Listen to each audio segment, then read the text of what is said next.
Here's something that'll blow your mind. There's a guy who made $400 million in his career. $400 million. And somehow, at the peak of his earning power, he was spending $400,000 every single month. Not on investments, not on building businesses, on pure consumption. And I'm not talking about some tech bro or hedge fund manager. I'm talking about Mike Tyson, Iron Mike, the baddest man on the planet, the guy who was knocking people out in the first round and making millions per fight. And here's what makes this story so important. Mike Tyson didn't just go broke because he spent too much money. He went broke because he made every single financial mistake you can possibly make, all at the same time, with hundreds of millions of dollars on the line. And if you understand what went wrong in his financial life, you can avoid the same traps, whether you're making $50,000 a year or $50 million. My name is Marcus, and I spend my time breaking down the financial decisions of both successful and unsuccessful people to help you understand what actually builds wealth and what destroys it. And Mike Tyson's story is one of the most extreme cautionary tales in financial history. So let's dive in. It's 1986. Mike Tyson is 20 years old, and he just became the youngest heavyweight champion in boxing history. 20 years old, and suddenly he's a global superstar. He's on magazine covers. He's in commercials. Everyone knows his name, and most importantly, the money starts pouring in. His first few fights as champion, he's making a couple million per fight. Then it jumps to $5 million, then $10 million, then $20 million.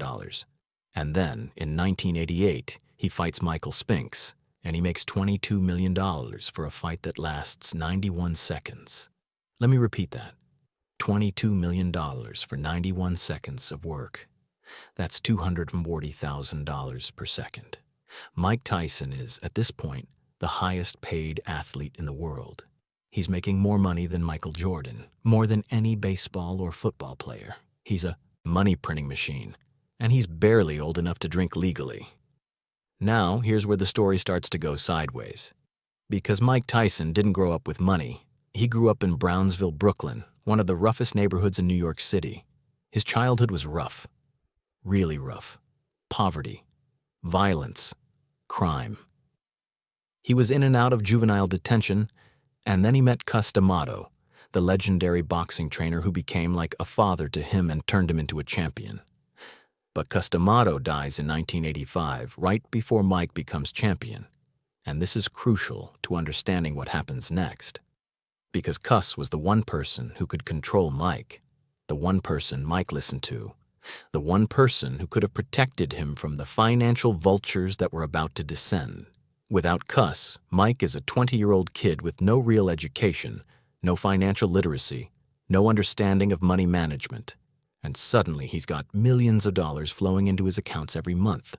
And he's surrounded by people who all want a piece of it. First, there's Don King, the infamous boxing promoter. Don King gets his hooks into Mike and starts controlling his fights, his contracts, everything. And Don King, well, let's just say he's not exactly known for looking out for his fighters' best interests. Years later, Mike would sue Don King, claiming King cheated him out of tens of millions of dollars. And the lawsuit settled, which tells you everything you need to know. Then there's his management team. Mike's got managers, trainers, assistants, hangers-on. Everybody's on the payroll, and everybody's taking their cut. And Mike, he's not paying attention to any of this because he's busy being the baddest man on the planet. He's training, fighting, partying. He's not looking at contracts. He's not reviewing financial statements. He's just letting other people handle his money. And this is the first massive mistake that Mike makes. He has no idea where his money is going. He's not involved in his own finances at all. He's completely disconnected from the business side of his career. And when you're disconnected from your money, people will steal from you. It's that simple. From a financial educator's perspective, this is rule number 1. You must know where your money is going. I don't care if you hire the best financial advisor in the world. You need to understand your own finances. You need to review your statements. You need to know what you're spending. Because if you don't, someone else will spend it for you. But Mike's not just letting other people mismanage his money. He's actively destroying his wealth himself through his spending habits. And this is where things get absolutely insane. Mike buys mansions. Multiple mansions. He's got a 50,000 square foot mansion in Connecticut with a nightclub, a casino, multiple pools. The property taxes alone are over $300,000 per year. He's got another mansion in Ohio, another in Las Vegas. He's paying millions just to maintain properties he barely lives in. He's buying cars, lots of cars, Ferraris, Lamborghinis, Bentleys, Rolls-Royces. At one point, he owns over 100 cars. And he's not just buying cars for himself, he's buying cars for his friends, his girlfriends, random people he meets. Someone says they like his car, and Mike's like, "Here, take it. I'll buy another one." He buys jewelry. We're talking millions of dollars in jewelry, gold chains, diamond rings, watches. He's got so much jewelry he probably can't even keep track of all of it. And then there are the tigers. Yes, tigers. Mike Tyson owned 3 Bengal tigers as pets. And if you think tigers are expensive to buy, wait until you hear about the maintenance costs. Each tiger cost him about $4,000 per month to feed and care for. That's $12,000 per month just for the tigers. $144,000 per year to keep exotic animals that could literally eat him. But wait, there's more. Mike's spending money on an entourage. He's got 200 people on his payroll at various times. Bodyguards, drivers, trainers, yes men, random people who claim to be his friends. And he's paying all of them. Some of these people are making 6 figures just to hang around Mike Tyson. He's throwing parties that cost hundreds of thousands of dollars. He's buying motorcycles, jewelry, clothes, phones. He once spent $173,000 on cell phones in a single month. In the 1990s, when cell phones were huge and expensive and barely worked, $173,000 on phones. And here's the thing that makes this even crazier. Mike is doing all of this while also going through multiple divorces, which are costing him tens of millions in settlements.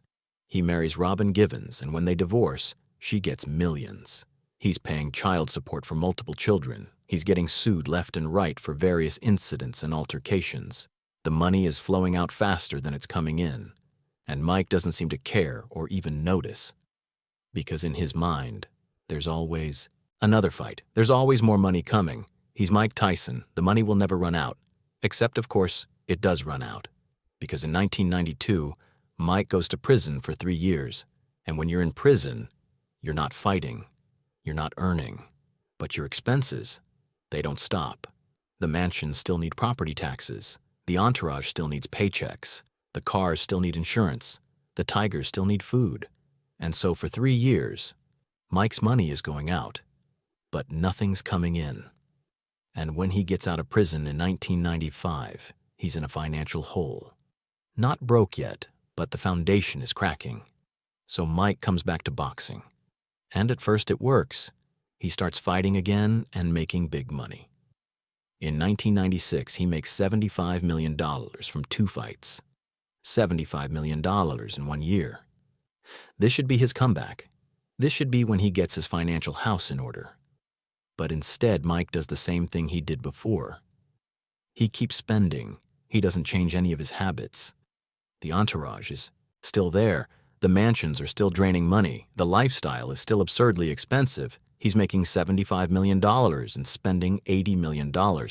Now, if you're watching this and you're thinking, well, I'll never make $400 million, so this doesn't apply to me, hold on. Because here's where the real lesson is. The same financial mistakes Mike is making are the same mistakes people make at every income level. You get a raise and immediately inflate your lifestyle to match. You buy a nicer car, move to a more expensive apartment, start eating out more. Your income goes up, but so do your expenses, and you end up in the same financial position you were before, just with nicer stuff. You don't track your spending. You have a vague idea of where your money goes, but you're not actually looking at it. You're not budgeting. You're not paying attention. And then you wonder why there's nothing left at the end of the month. You let other people influence your financial decisions. Your friends want to go on an expensive trip, so you go, even though you can't afford it. Your family expects you to help them out financially, so you do, even though you're struggling yourself. You're making financial decisions based on other people's expectations instead of your own situation. These are the exact same mistakes Mike Tyson made. The only difference is the number of zeros. Now, if you're finding this breakdown valuable and you want more real-world financial lessons from both the successes and failures of wealthy people, hit that subscribe button right now. We're breaking down the financial decisions that make or break fortunes, and trust me, the stories coming up will completely change how you think about building and protecting wealth. All right, back to Mike. So it's the late 1990s, and Mike's financial situation is getting desperate. He's still fighting, still making millions per fight, but he's also still spending like crazy.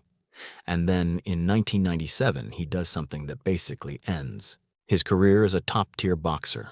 He bites off a piece of Evander Holyfield's ear in a fight, gets disqualified, gets his boxing license revoked temporarily, and suddenly the biggest paychecks dry up.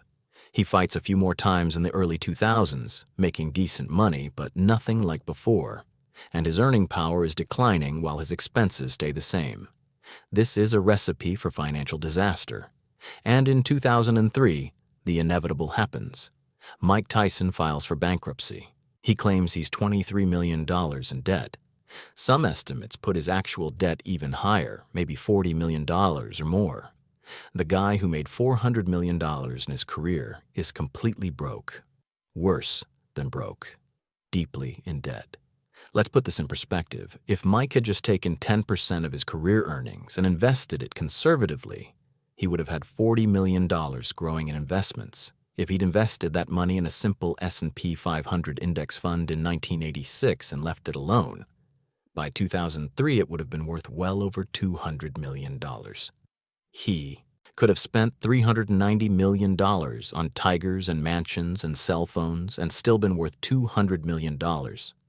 But he didn't do that. He didn't save anything. He didn't invest anything. He spent every dollar that came in and then borrowed more on top of it. The bankruptcy filing lists his assets, and it's depressing. The mansions are worth less than what he owes on them. The cars have depreciated to nothing. The jewelry has been sold off or lost, and he owes money to everyone. The IRS is claiming he owes $13 million in back taxes.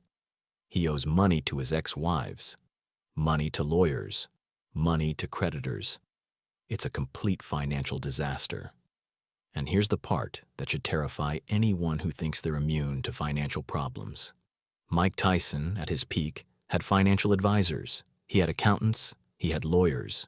He had people whose job it was to manage his money. And it still all fell apart. Why? Because having advisors doesn't matter if you're not listening to them. It doesn't matter if you're making decisions that contradict their advice. It doesn't matter if you're fundamentally living beyond your means. From a financial education standpoint, here are the core principles Mike violated. First, spend less than you earn. This is the foundation of all wealth building. It doesn't matter how much you make. If you spend more than you earn, you will eventually go broke. Mike was making $50 million a year and spending $60 million. That's not sustainable at any income level. Second, understand your cash flow. Mike had no idea where his money was going. He wasn't tracking his expenses. He wasn't reviewing his accounts. He was just spending and assuming there would always be more. You need to know what's coming in and what's going out every single month. Third, don't confuse income with wealth. Mike had a massive income, but he never built wealth. Because wealth is what you keep and grow, not what you earn and spend. You can make $40,000 a year and build wealth if you save and invest consistently. You can make $40 million a year and end up broke if you spend it all. Fourth, protect yourself from yourself. Mike needed systems in place to prevent his worst impulses. He needed automatic savings. He needed spending limits. He needed someone with the authority to tell him no. Not people on his payroll who would lose their jobs if they pushed back, but real fiduciary advisors with his best interests at heart. Fifth, invest for the future. Mike never seriously invested his money. He bought depreciating assets like cars and jewelry. He bought expensive properties that cost more to maintain than they were worth. He didn't build a portfolio of stocks, bonds, real estate investments, or businesses that would generate passive income. Everything he bought lost value over time. Sixth, have an emergency fund. When Mike went to prison and couldn't fight for 3 years, he had no reserves, no cushion, nothing to fall back on. Everyone needs an emergency fund, whether you're making minimum wage or millions per fight. Ideally 6 to 12 months of expenses in a liquid, accessible account. Seventh, be careful who you trust with your money. Mike was surrounded by people who were stealing from him or, at best, not protecting his interests. Don King. Various managers. Hangers-on.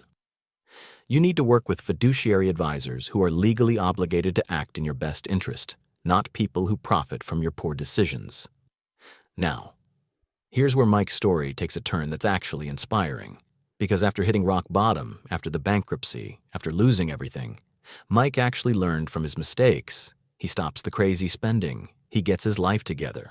He starts doing smaller fights, exhibition matches, appearances. He does commercials and movies. He becomes a pop culture figure, appearing in the Hangover movies and other projects. He starts a podcast. He launches a cannabis business.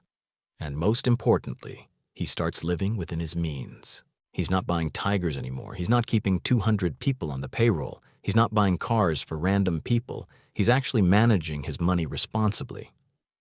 In interviews from recent years, Mike talks openly about his financial mistakes. He admits he was an idiot with money. He admits he let people steal from him. He admits he spent money on stupid things. And he's trying to teach younger athletes not to make the same mistakes. This is important because it shows that financial recovery is possible. Mike went from being $23 million in debt to being financially stable again. Not as wealthy as he should have been, but stable, comfortable, and at peace with his finances. He did this by following the principles he violated earlier. He started spending less than he earned. He started paying attention to his money. He started working with real advisors. He started building actual businesses instead of just spending. He became financially literate finally in his 40s and 50s. And this leads to the most important question. How do you avoid Mike Tyson's mistakes? First, live below your means, no matter how much you make. When you get a raise, don't immediately inflate your lifestyle. Save and invest the difference. Build a gap between what you earn and what you spend, and use that gap to build wealth. Second, track every dollar. Use a budgeting app, a spreadsheet, whatever works for you. But know where your money is going.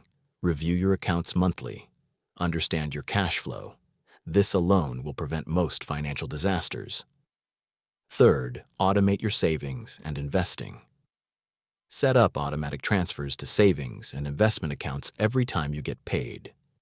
Pay yourself first, before you pay for anything else. Make saving automatic so you can't forget or skip it. Fourth, invest in appreciating assets, not depreciating ones. Stocks, bonds, real estate that generates rental income, businesses. Not cars, jewelry, or exotic animals. The stuff Mike spent his money on lost. Value. The stuff he should have bought would have gained value. Fifth, have real financial advisors who are fiduciaries, not salespeople, not people on commission who profit from selling you products. Fiduciary advisors who are legally required to act in your best interest and actually listen to them. Sixth, build an emergency fund before you buy luxury items. 6 months of expenses minimum, 12 months is better. This protects you when income drops or disappears. Mike could have survived his prison sentence financially if he'd had reserves. Seventh, be skeptical of anyone who wants access to your money, whether it's a family member, a friend, a business partner, or a financial advisor. Trust, but verify. Review everything. Ask questions. Don't sign things you don't understand. Eighth, educate yourself about money. Read books, take courses, learn about investing, taxes, wealth building. Mike never did this, and it cost him hundreds of millions. You don't need to become a financial expert, but you need to understand the basics. Ninth, set financial goals and review them regularly. Where do you want to be in 5 years, 10 years, 20 years? What does financial security look like for you? Write it down. Track your progress. Adjust as needed. 10th, remember that stuff doesn't equal success. Mike had mansions and tigers and 100 cars, and he was miserable and broke. Real financial success is having enough money to live comfortably, pursue your goals, and sleep well at night without worrying about bills. That's wealth, not a gold-plated bathtub. Mike Tyson's story is a tragedy of wasted potential. He should be worth hundreds of millions today. He should have generational wealth that sets up his kids and grandkids for life. Instead, he had to rebuild from scratch in his 40s. But it's also a story of redemption. He learned. He changed. He rebuilt. And he's now using his mistakes to teach others. The question is, will you learn from his mistakes? Or will you have to make them yourself? You don't need to lose $400 million to understand that spending more than you earn is unsustainable. You don't need to file for bankruptcy to realize that tracking your money matters. You don't need to hit rock bottom to start building wealth. You can learn these lessons right now, today, without paying the price Mike paid. You can start tracking your spending today. You can set up automatic savings today. You can start educating yourself about investing today. Mike Tyson made every financial mistake possible with hundreds of millions of dollars. Don't make the same mistakes with your thousands or your tens of thousands, because the principles are the same regardless of the zeros. Spend less than you earn. Invest the difference. Protect your wealth. Build for the future. And remember that real success isn't about how much you can spend. It's about how much you can keep, grow, and use to build the life you actually want. Mike learned this lesson the hard way. You don't have to.